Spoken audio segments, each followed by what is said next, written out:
नमस्ते। जो लोग मेरी पिछली वीडियो के बाद वापस आए हैं, मैं उन्हें शुक्रिया और जो पहली बार आए हैं उनका स्वागत करती हूँ।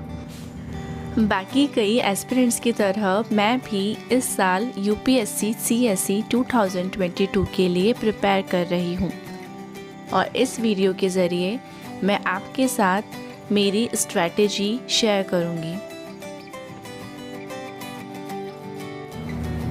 स्ट्रैटेजी बनाने से पहले मैंने भी सभी की तरह YouTube पर, क्वोरा पर टॉपर्स के इंटरव्यूज़ के थ्रू इंस्टीट्यूट्स के द्वारा प्रोवाइड करी गई स्ट्रैटेजीज़ सारा कुछ देखा है। पर हम पहले बात करते हैं उन रूल्स की जिन्हें मैंने स्ट्रैटेजी बनाते टाइम फॉलो किया है। तो गाइज़, सबका अपना तरीका होता है पढ़ाई करने का या कोई भी काम पूरा करने का, और हो सकता है कि जो तरीका किसी एक को सूट कर रहा हो या मुझे सूट कर रहा हो वो आपको सूट ना करे। इसलिए हमें सभी के तरीक़ों को या स्ट्रैटेजी को ध्यान में रखते हुए अपनी खुद के लिए एक स्ट्रैटेजी बनानी है जो हमारे लायक हो, जिस तरीके से हम काम कर सकें। और ये काम हमें जितना ज़्यादा जल्दी हो सके उतना जल्दी करना है। मैं ऐसा इसलिए कह रही हूँ क्योंकि एक अच्छी स्ट्रैटेजी काफ़ी हद तक लोग बना लेते हैं, लेकिन उसका इम्प्लीमेंटेशन बहुत कम लोग ही कर पाते हैं। दूसरे ध्यान में रखने वाली बात है डोंट चेंज। गाइस, ऐसा होता है कि हर साल टॉपर्स की स्ट्रैटेजीज़ आती जाती हैं और फिर हम अपनी स्ट्रैटेजी भी बदलते जाते हैं। इस तरह स्ट्रैटेजी बदलते रहने से हम अपने गोल को अचीव करने में लेट हो सकते हैं। इन रूल्स के बाद मैं उन एरियाज़ को डिस्कस करूंगी जिन एरियाज़ को मुझे इस प्रिपरेशन के दौरान ध्यान में रखना है। मेरे हिसाब से वो कुछ एरियाज़ हैं GS subjects, optional, answer writing, essay, current affairs and CSAT. Guys, ये लिस्ट मैंने इसलिए बनाई थी ताकि जब मैं स्ट्रैटेजी बनाऊं तो मैं इनमें से कोई भी चीज़ को मिस आउट ना कर दूं। तो गाइस, नेक्स्ट इम्पॉर्टेंट चीज़ आती है जनरल स्टडीज़ का सिलेबस, जिसे समझने के लिए मैंने एक मेजर जनरल स्टडीज़ सब्जेक्ट्स की लिस्ट बना रखी है। ये मैंने इसलिए बनाई है ताकि मैं सब्जेक्ट्स को बेटर अंडरस्टैंड कर सकूं और उनके नोट्स बेटर ऑर्गेनाइज कर सकूं। जीएस 1 का पहला मेजर सब्जेक्ट है हिस्ट्री। हिस्ट्री के हम दो सब सब्जेक्ट्स देखेंगे, world history, Indian history. Indian history के भी हम 3 सब सब्जेक्ट्स देखेंगे, ancient, medieval and modern. Next है art and culture, then Indian society, next geography. Geography के भी हम सब सब्जेक्ट्स देखेंगे, world's physical geography, Indian geography, human and economic geography. Then GS2। GS2 में हमारे सब्जेक्ट्स होंगे Indian polity and constitution, governance, social justice and development, international relations. Then GS3 में Indian economy, agriculture and food industry, science and tech, environment and biodiversity, disaster management, internal security. Then last but not the least GS4। GS4 में हम देखेंगे ethics and case studies. इन सभी चीज़ों को ध्यान में रखते हुए मैंने मेरे लिए एक स्ट्रैटेजी फाइनलाइज करी है। मेरी स्ट्रैटेजी मैंने मंथ वाइज फाइनलाइज करी है। ये मैंने इसलिए किया है क्योंकि मंथ वाइज मैं अपनी परफॉर्मेंस को बेटर ट्रैक कर पाती हूँ। देन मैंने 2 मेजर सब्जेक्ट्स हर मंथ के लिए चूज़ करे हैं।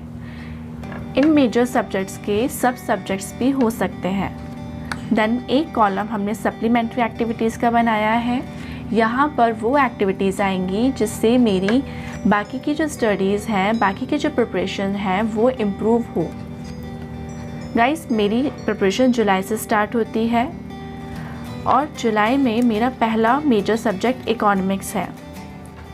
इकोनॉमिक्स सब्जेक्ट चूज़ करने के पीछे मेन कारण ये है कि हमें करंट अफेयर प्रिपेयर करने के लिए न्यूज़पेपर डेली रीड करना होता है, जिसमें 2 सब्जेक्ट्स मेजर रोल प्ले करते हैं, एक पॉलिटी और एक इकोनॉमिक्स। और उनमें से मैंने इकोनॉमिक्स को अपना पहला मेजर सब्जेक्ट चूज़ किया है जिससे मैं प्री और मेंस दोनों के लिए प्रिपेयर करूँगी, except budget and economic survey क्योंकि वो फरवरी तक आते हैं। नेक्स्ट मेरा सेकंड सब्जेक्ट जो है वो मैंने science and tech plus environment रखा है। क्योंकि मैं साइंस बैकग्राउंड से आती हूँ तो मुझे लगता है कि मैं साइंस और एनवायरनमेंट को कंपैरेटिवली आसानी से पढ़ सकूँगी इकोनॉमिक्स के साथ। आप चाहें तो आप इनकी जगह पॉलिटी भी ले सकते हैं क्योंकि वो भी करंट अफेयर में बहुत इम्पॉर्टेंट रोल प्ले करता है। देन सप्लीमेंट्री एक्टिविटीज़ में मैं जुलाई में सबसे पहले वर्ल्ड मैप्स पे फोकस करूँगी। मैं रोज़ाना आधा घंटा वर्ल्ड मैप की प्रैक्टिस में दूंगी ताकि मुझे न्यूज़पेपर में जब भी किसी कंट्री के बारे में, लोकेशन के बारे में देखने को मिले तो मैं वहाँ पर ज़्यादा टाइम वेस्ट ना करूँ। अगस्त में मैं यही सब्जेक्ट्स को कंटिन्यू करूँगी। देन सितंबर में मेरा नेक्स्ट इम्पॉर्टेंट सब्जेक्ट पॉलिटी रहेगा और पॉलिटी के साथ ही मैं गवर्नेंस भी करूँगी। सब्जेक्ट 2 मेरा हिस्ट्री रहेगा। जब मैं हिस्ट्री की बात कर रही हूँ तो वर्ल्ड, इंडियन में एंशिएंट, मिडिवल, मॉडर्न सारा कुछ कंप्लीट करना है। सप्लीमेंट्री एक्टिविटीज़ में मैं आर्ट एंड कल्चर करने की कोशिश करूँगी क्योंकि हिस्ट्री के साथ साथ उसे करना आसान रहेगा। अक्टूबर में मैं इन्हीं सब्जेक्ट्स को कंप्लीट करूँगी। नवंबर में मेरा पहला सब्जेक्ट रहेगा इंटरनेशनल रिलेशंस और दूसरा सब्जेक्ट ज्योग्राफी रहेगा। ज्योग्राफी करते टाइम मैं पहले physical geography, then Indian and then human and economic geography complete करूँगी। इन्हीं के साथ मैं डिज़ास्टर मैनेजमेंट भी करूँगी। गाइस ऑलरेडी हमें 4 महीने हो चुके होंगे पढ़ते हुए, तो मुझे लगता है कि अब तक मैं ऑप्शनल सेलेक्ट कर लूँगी और इसीलिए इस मंथ में मेरी सप्लीमेंट्री एक्टिविटीज़ में ऑप्शनल स्टार्ट हो जाएगा। इसी के साथ जो सब्जेक्ट्स हमने पहले करे हैं उसके लिए आंसर राइटिंग भी मैं स्टार्ट करूँगी। दिसंबर में मैं IR, geography, disaster management, optional, answer writing इन्हें ही कंटिन्यू करूँगी और इनके साथ मैं वीकली ऐसे लिखना भी शुरू करूँगी। जनवरी में मेरा पहला सब्जेक्ट रहेगा इंडियन सोसाइटी और बाकी का सारा समय मैं ऑप्शनल कंप्लीट करने में लगाऊंगी। इन फरवरी मेरा पहला सब्जेक्ट रहेगा एथिक्स एंड केस स्टडीज़ और क्योंकि फरवरी आ चुका है तो अब तक हमारे पास India year book, economic survey and budget आ चुका होगा। इन्हीं चीज़ों को मतलब मैं सेकंड सब्जेक्ट के रूप में पूरा करूँगी। सप्लीमेंट्री एक्टिविटीज़ में मैं रिविजन्स और टेस्ट पे फोकस करूँगी और इन्हीं के साथ CSAT पे स्टार्ट कर दूँगी। मार्च में मेरा पहला सब्जेक्ट रहेगा इंटरनल सिक्योरिटी और दूसरा सब्जेक्ट जो मैं लास्ट मंथ कर रही थी उन्हीं को कंटिन्यू करूँगी और सप्लीमेंट्री एक्टिविटीज़ भी मैं रिवीजन, टेस्ट और CSAT को ही कंटिन्यू करूँगी। अप्रैल, मई एंड जून जब तक कि हमारा प्रीलिम्स का पेपर नहीं हो जाता है तब तक मेरा पूरा फोकस रिवीजन एंड टेस्ट पर ही रहेगा और इसकी आगे की स्ट्रैटेजी मैं प्री के बाद आप लोगों को अपडेट कर दूँगी। सो गाइज़ मैं एक बार फिर से रिपीट कर देती हूँ, पहले आप अपना पूरा टाइम दें और अच्छे से एक स्ट्रैटेजी बनाएं। स्ट्रैटेजी बनाते समय आप इन रूल्स और इन फोकस एरियाज़ का भी ध्यान रखें। So that's it for today. I hope it help you little bit. UPSC से जुड़ी बाकी चीज़ें हम आगे वीडियोस में भी डिस्कस करेंगे। So see you in the next video. Bye bye.